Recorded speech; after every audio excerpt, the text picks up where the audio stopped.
Welcome to another week in advance and a July 4th special. How are you doing today, Christopher? Really great. How are things there in the western part of the United States today? It's been hot, hot, hot in the 80s. Lots of pool days, lots of sunshine. It's been hard. I've been working all week inside the house, but I want to be outside. I want to be doing all this work. You know, that's kind of the opposition of a Sun, Pluto, and Cancer, Capricorn. Do you want to rest or do you want to slave yourself to the end of time? It's kind of a extreme opposition we're in this week. Yeah, it definitely is starting out with that exact confrontation between the Sun and Pluto. And then we've also got Jupiter sitting there at the tail end of Cancer. And, you know, Jupiter in Cancer is kind of a languishing, lay around the pool kind of vibe, too. So it's going to be another week or two before we really start to see any actual fireworks start showing up. Yeah, there are fireworks getting prepared. This is, as we've been talking about, we are getting ready to close a long chapter. This Mars in Libra since December, that's going to finally be over at the end of this month. And on top of all that, Jupiter, of course, finishing a year cycle in Cancer. And then here we are as well, where if we're looking around, the Sun's got to get through these oppositions and squares, which was a cardinal cross earlier this year, but it's been split up. But the Sun has now entered this territory. So it's not that it's a bumpy ride, but it definitely makes for a lot of conscious and unconscious behaviors to be clear, a lot of our emotions to figure things out. And I think the first thing we're figuring out here as we step into this weekend and this holiday is, you know, it's nice. Vacations are wonderful. But we've all, I think, been yearning and have been desiring this destined road in our life or some sort of plan or some sort of work. And I think the universe is reminding us of that now, that no matter how much we want to lay around the pool or, you know, be safe and enjoy the summer or enjoy the winter wherever you're at, there's a part of us where the universe is calling us somewhere, and it doesn't matter how much you lay by the pool, that's nagging you in your consciousness. Yeah, it's like that itch that you can't scratch, and so it's just there in the background. The thing that's interesting, though, is that there's also been this residual feeling in the air for the last few days that came from that Mercury retrograde, because Mercury had moved through Cancer and back into Gemini, went direct in Gemini, and now it's trying to pick up speed. And I think people are still feeling a little of that disorientation because, you know, flopping over from water to air and then going stationary and then starting to move again and then moving back toward the water.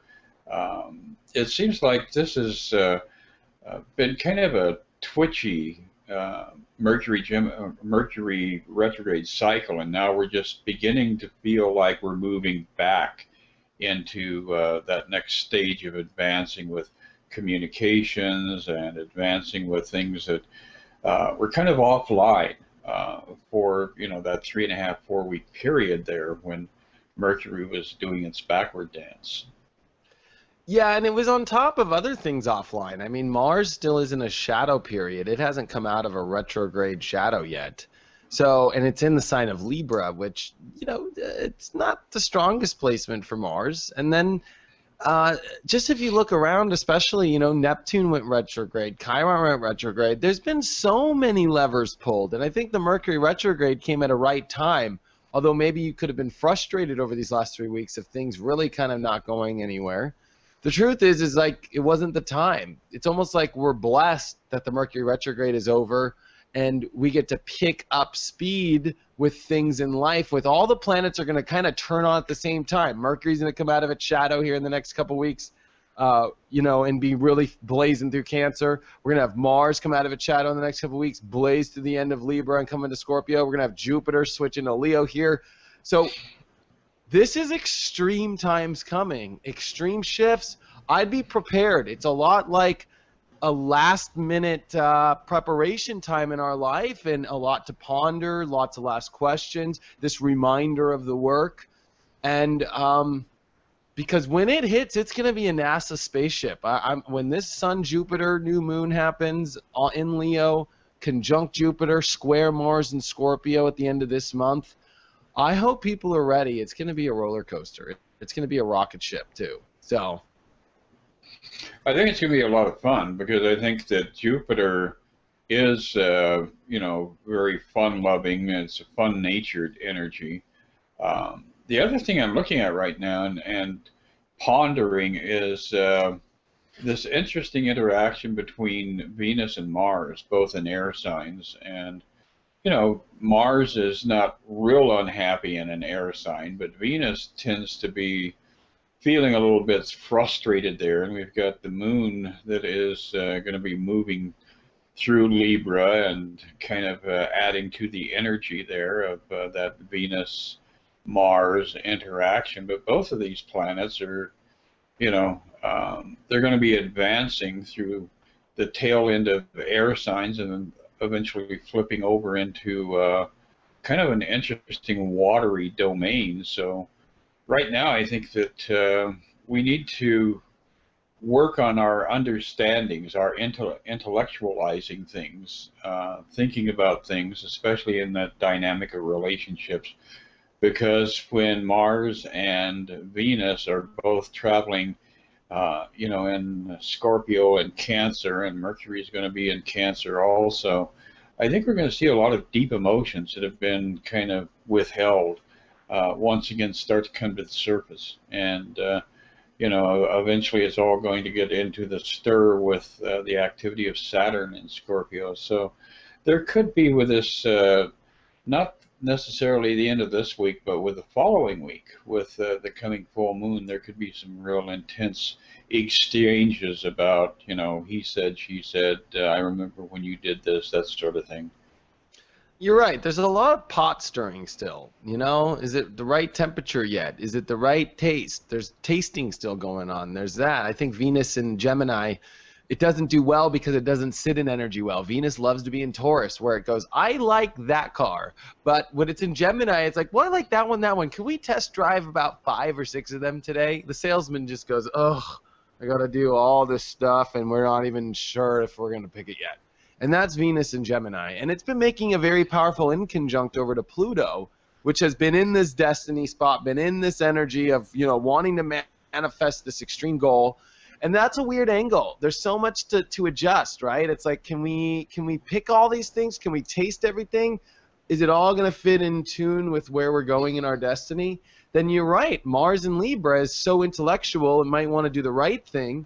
But sometimes doing the right thing doesn't mean things go together. Sometimes the right thing is not to call somebody at 6 in the morning because the business isn't open yet, so you won't do it. A Mars in Aries is just like, call them. You know, it's like, and it gets it done. But a Mars in Libra is waiting for these right moments and these right time frames. And so everything is so, like you said, internally intellectualized. But when you really do the deeper astrology, our brains are not operating like they used to. Having all this energy in Pisces that squares Gemini and has squared Venus, it's squared Mercury retrograde, and we're having a long-term effect of this Neptune energy in our lives, our intuitive mind is what is needed to be found. Our intellectual, logical mind, for some reason, is not as sharp as it's always been before. I'm surprised the scientists are even still coming up with things, but I haven't seen a big, you know, big science story in a minute. You know, it's like the energy is all, it's vast right now. And it's not so specific, you know. Very true. And this entire week we've got this growing, like you said, the water thing going on, the intensity and the depth of emotions and old feelings that we can't even identify. They're just residual feelings from the past. So as the sun continues to advance, it's firing off that trine this week between Saturn, Sun, Neptune, Chiron. So a lot of past life stuff may be coming up. We may be encountering a lot of symbolic things in our lives that, you know, that are appearing in this particular moment in a set of conditions that is a repetition of experiences that we've had in previous lifetimes or even in previous decades, and in this particular lifetime, it's like, oh wow, deja vu. I remember doing this 12 years ago or 18 years ago. So a lot of that kind of ziggy energy, and I think that one of the things that July offers us that's going to be kind of refreshing is that Saturn's going to come back online over the course of the month and go direct toward the middle of the month, and Uranus is going to go backwards by the end of the month. So we're going to see a lot of the energy that has been very gothic, I guess you could say, from that Saturn reversal in Scorpio, uh, starting to transform. And then we're going to see a lot of this lightning strike spontaneity kind of energy that's been outwardly directed for the last 6 months. That's going to flip over as Uranus goes into its retrograde. So yeah, this is the next 3 weeks are going to be very interesting to watch, because I think it is going to have impact on national issues. I think we will see, the possibility of armies lining up across demarcation lines. We're going to see people becoming a little belligerent and, pardon me there, and confrontational. So it is a very dynamic summer that seems to be getting ready to unfold here. Yeah, a late start. It's a little bit of a late bloomer, but I think you're exactly right. There's going to be this dynamic force coming in, and I think the Uranus energy is going to be part of this. As you brought up, it's going to go retrograde.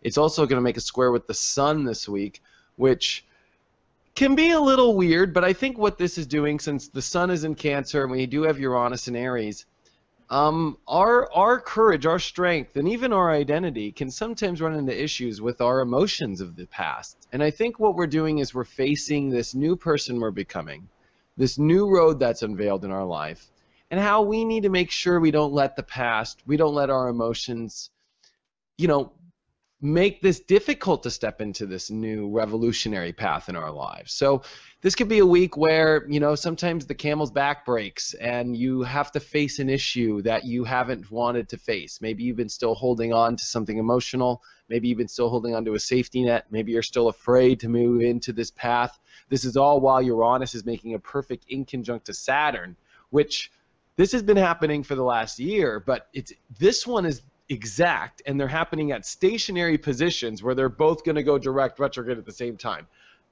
If the universe isn't talking right now, I don't know how else to describe it, because this is one of the weirdest angles in astrology, and two planets that take hundreds of years to sometimes form like this, and these signs, this is very much almost impossible to happen. And this is a big, powerful readjustment in our lives, as this Saturn and Scorpio is in our truth. This Uranus and Aries is this revolutionary new road and these new ways to take the courage on it. But if you're going to live in your truth, you can't let your emotions hold you back anymore. If you're going to take the action, you're going to have to make sure it's based off this truth, because actions off truth, off safety, and so forth now just seem to not be getting you to your place. The universe is making it, it's like boot camp. You and I were both in boot camp. It's boot camp in spiritual world now. The universe is trying to get us on our great path, but it's not going to happen through, just receiving it or just sitting back and going, give it to me. Not going to happen that way. No, it's definitely not. And the intensity of it, I think, is definitely spiked by the fact that you've got nodal activity being woven into the spin here, because you've got that node in Aries that's starting to have a mystical kind of connection with Uranus. And, right. that's how our karma comes to us, how we pay out our karma to others.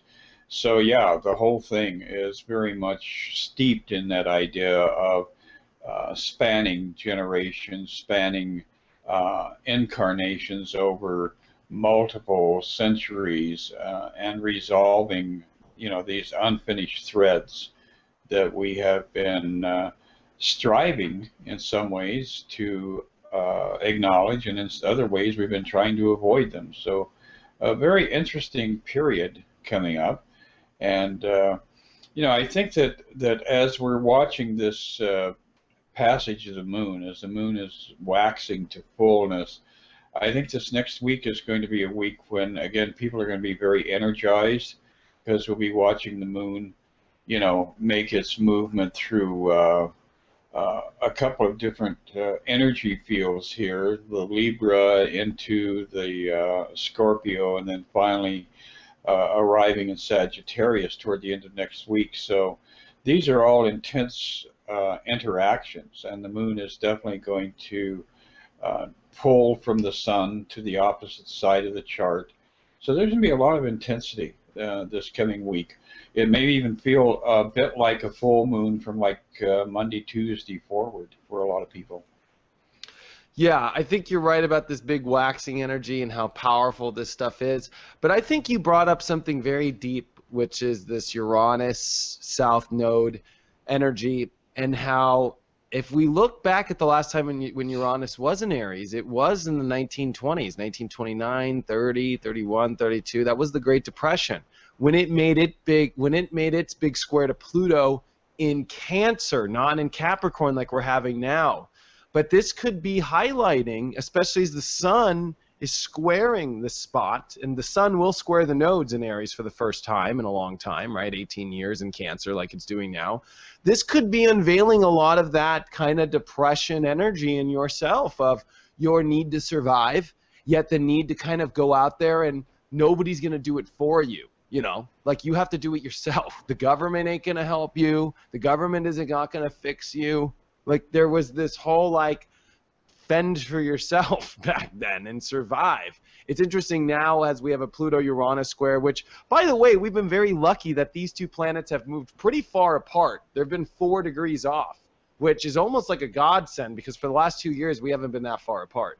But, there's this energy that's deep inside of us of purging around survival, around destiny, and whether or not we have the courage, if we have what it takes in ourselves to survive, or we have what it takes to reach a certain goal in our life. It's coming down to our own power and our own courage and new ways of doing this. And in many ways, you know what? The strong do not survive.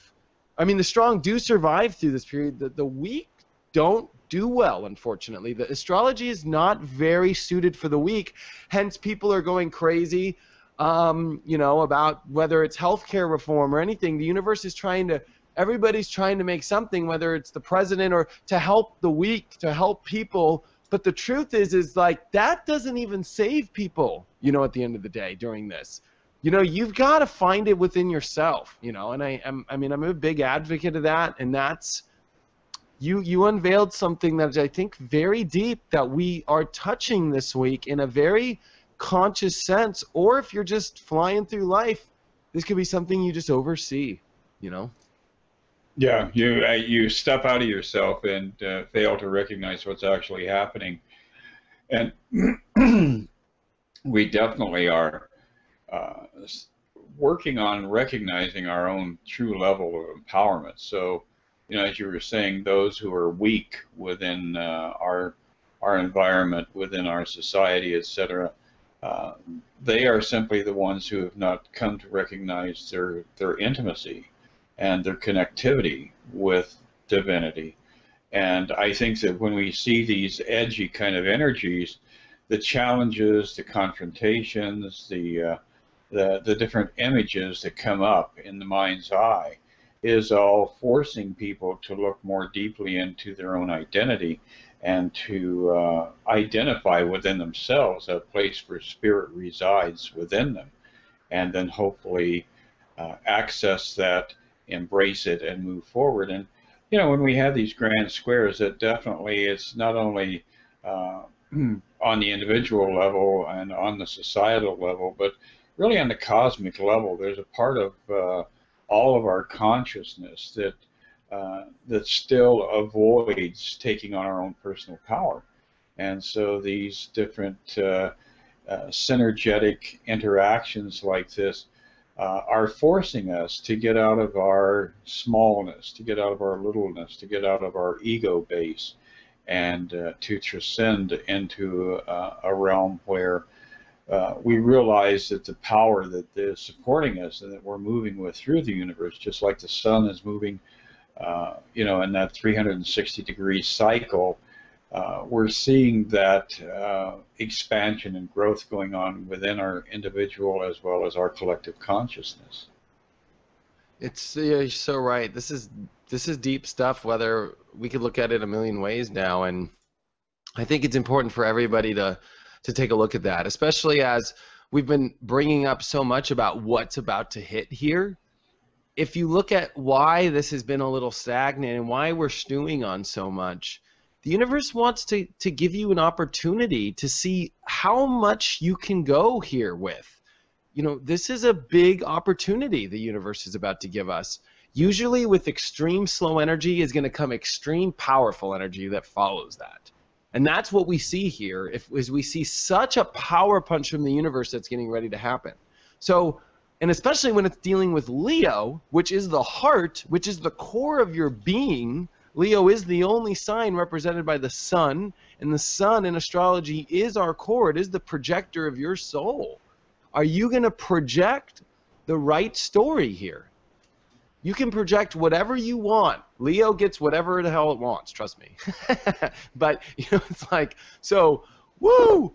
I think what we're unveiling here is to make sure you become conscious of what's going on, that you unveil all these truths, so you step into this next round and you hit it out of the ballpark. You know, you have a chance to hit a grand slam at the World Series.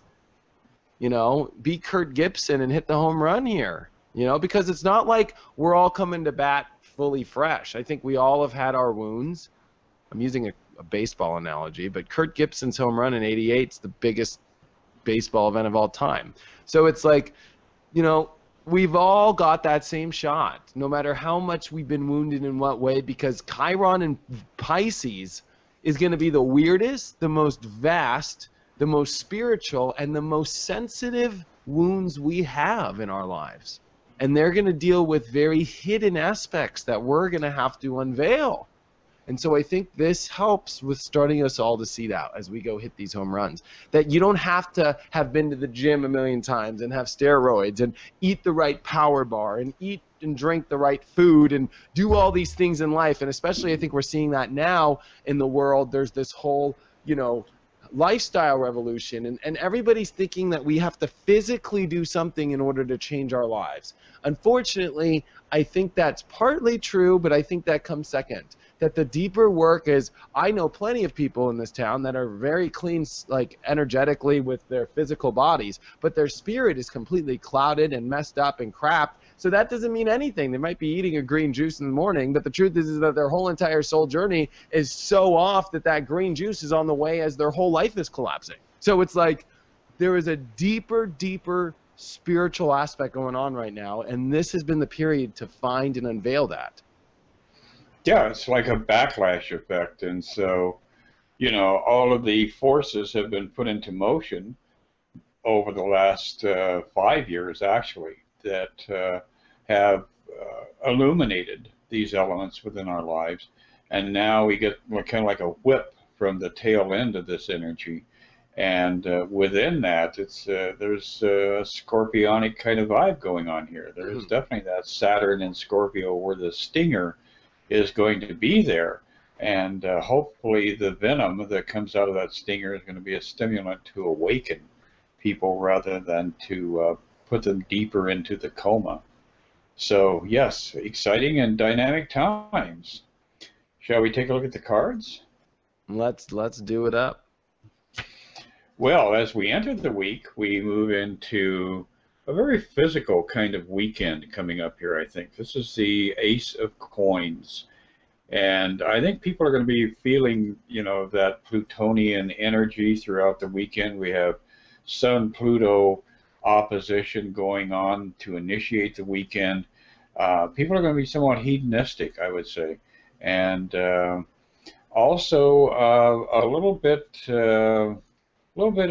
going on in that home front. So people may be making some, you know, significant adjustments in their living environment. It's going to be a good weekend to kind of catch up on things of that sort.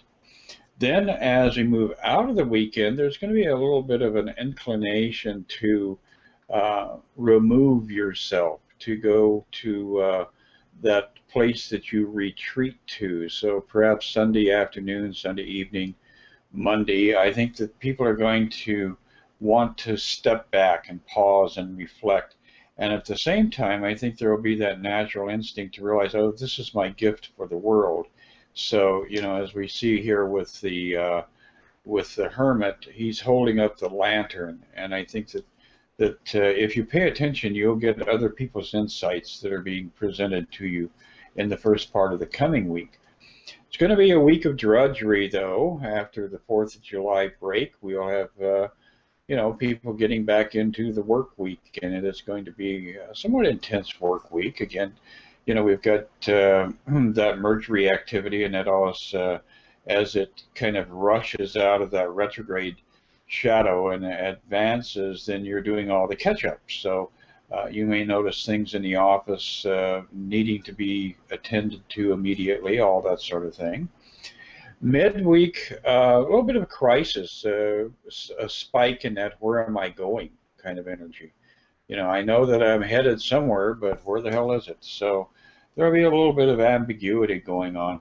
But then as we approach the coming weekend, that's when things kind of level out. And I think by the end of this week, we'll have a clear sense of what it is that we really need to effectively initiate to make that next big step in our lives. Well, I think that devil card goes so well with Mercury coming in, you know, out of, like you said, catching up. But, you know, the sun squaring Uranus, that courage, that strength that must be found. The devil, on the positive side, is there's definitely an intense connection to things going on. There's definitely, like, you're locked and loaded in something. It's not very floaty. You know, I always look at the devil card as like, you're definitely in something, and I've always looked at it as work too. I think you're right, and with the Capricorn energy that kind of is getting ready for the full moon, everybody's trying to get something done, and we got to get it done, and you're locked into it. You can't go vacation, you know. And maybe people on vacation, this could be a week where your phone is ringing off the hook, that you can't leave the job, you know.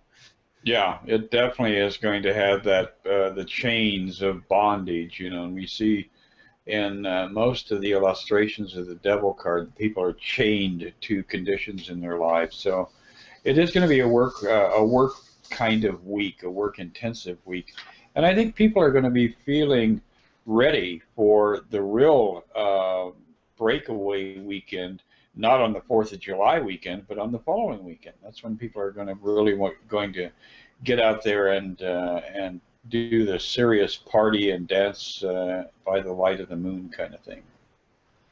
Yeah, and I think that Six of Swords at the end really goes well with that full moon in Capricorn that takes the journey. You know, Capricorn to me is one of the biggest journeys. It is the longest journey, in my opinion. I know Sagittarius is a journey, but it's the act of the journey. It's the you know, the understanding of it. Sometimes you could go on a journey just reading a book, but Capricorn is the physical, actual destiny in this reality and the journey you take and how far it goes. It's the destination. It's the actual decision point.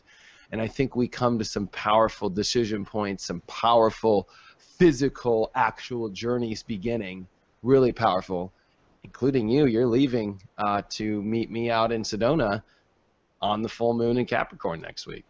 Yes, it's going to be quite the adventure. We'll be traveling in a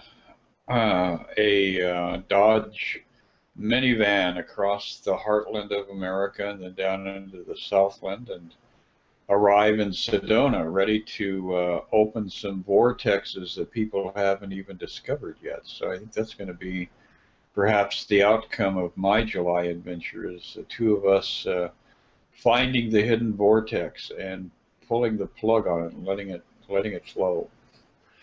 That's what we're doing.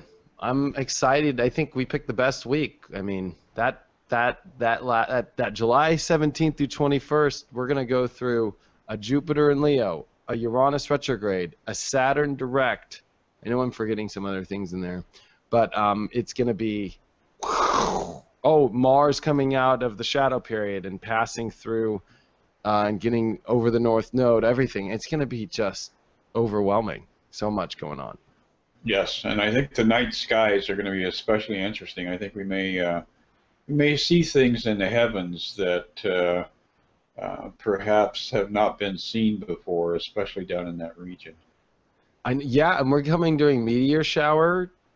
season, you know. I mean, it's shooting star time. It's not the actual meteor shower is in August, but yeah, it's gonna be out of this world. And I recommend people, if you have access to the stars, the summer skyline is the best for watching the stars for those in the northern hemisphere. So you get a best view of the galactic plane, and you can really see the wonders of the universe. It's the time. Absolutely is. Because So, of the way David, that the Earth works, I think our view at night, when we're not looking at the sun, is at a more southern quadrant of the sky. That's the more easier access because we're peaked on one side with the sun, but when it's nighttime, we're we're farthest getting away, right? right. We're getting the broader view, a Yeah. more expanded view. So yeah, we do have a bigger sense of the galaxy that we are participating in. Wonderful. Well, I will see you in about a week. Well, we'll all see you before we jump there. We got one more episode of this, and then I don't even think we figured it out yet. We are probably going to either you and I record something when we're out in Sedona together for that week in advance. That's what I think we're going to have to do that week.